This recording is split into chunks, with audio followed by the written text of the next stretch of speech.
Pretty darn relaxing, huh?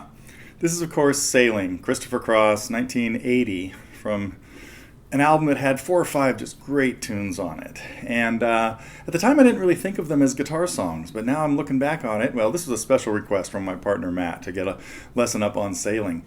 And went back and listened to it. I thought, oh, wait a minute. It's cool guitar with this kind of spacey, new agey set of chords, mostly done because of having odd bass notes. Playing a chord like A, but with D in the bass. Okay, that's, there was a lot of that going on in the late 70s and early 60s. The Steely Dan sound, the Doobie Brothers had kind of taken on that sort of angle too. But in this case, we're looking at a song in open D tuning. Okay, don't panic. It's not that weird. It just means every note needs to be tuned to one of the 3 notes, every string needs to be tuned to one of the 3 notes of a D chord. Well, those are D, F sharp, and A. We already have one D string, one A string, so those 2 stay the same. The 2 E strings go down to D, so the low D goes to an octave below this D, and the high D goes to an octave above it. Then the B string has to come down to A, and the G string has to come down to F sharp. So that's how we have D, A, D, F sharp, A, D. Used in a lot of bluesy things. But in this case, it's used for this kind of spacey sound that Christopher Cross came up with. And we're going to take a look in this lesson at, he usually plays it, or in most of the videos I found, just plays it with a pick, not playing any bass notes.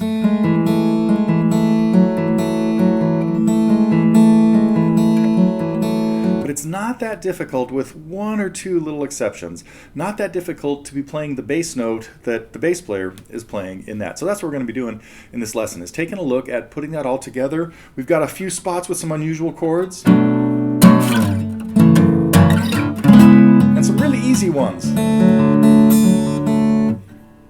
So, anyway, that's what we're going to do, is take a look at the 4 main parts to this song. Well, it's actually all of the parts. We've got a verse, a chorus, a bridge, and an interlude.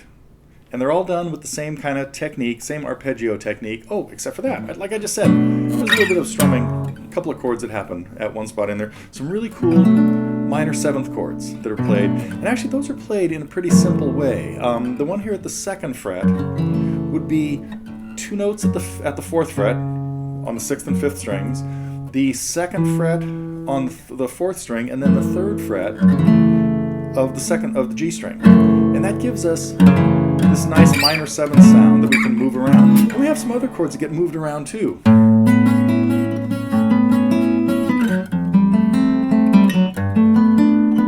Little piano solo that happens in there too, and that's the interlude to the song. Anyway, coming up, a lesson on Sailing. At the top of this lesson, I pretty much played through the whole intro and the main verse the verse that happens 3 times. There are 3 different verses, although the 3rd one is almost the same as the first, just 1 or 2 slightly different words. And they're all done with fairly simple fingerings, but just unusual sounds. So if you take a look at the tab that I have chord names in there, but I'm probably not going to refer to them very often. Well, I probably will as we go on. But first one's very simple. 2 notes at the 2nd fret, 3rd and 4th strings. And pretty much all of the arpeggios, the 1st string doesn't really get played, and the 5th string doesn't really get played ever in the song. Oh, what the 5th string does on those chords. But that's it. So we pretty much are playing the 2nd, 3rd, and 4th strings as the arpeggio, and then the bass notes are either on the 6th or the 5th. So at one point we do have the A and the bass on the 5th. So taking a look at the first measure, I would usually play this first chord with my 1st and 2nd fingers. 1st finger on the 4th string, 2nd finger on the 3rd string. And then with my right hand, I'm going to play 3 of those notes with my thumb. I'm going to use my thumb for both the 6th string and the 4th string, and really only 2 fingers here. So my ring finger on my right hand is really not going to do anything.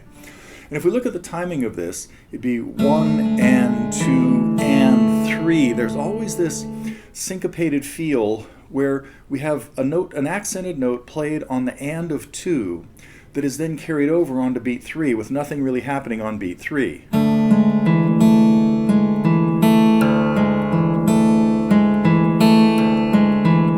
That's just the first measure over and over and over, because as we go into the second measure, we have the same effect of a note played on the and of 4 that's carried over onto beat 1 and nothing on beat 1 in the melody, just in the bass. So those first two measures, really slowly. Then all you do, take off your second finger.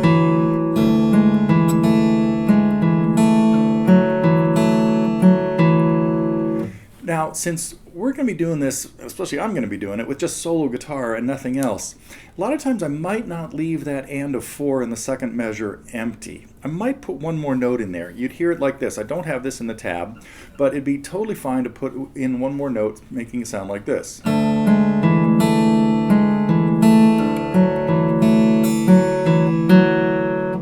Bringing back in the open, in this case F sharp.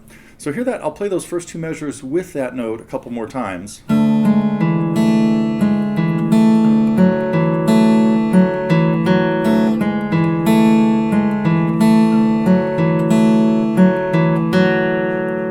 And here's again what it sounds like without it.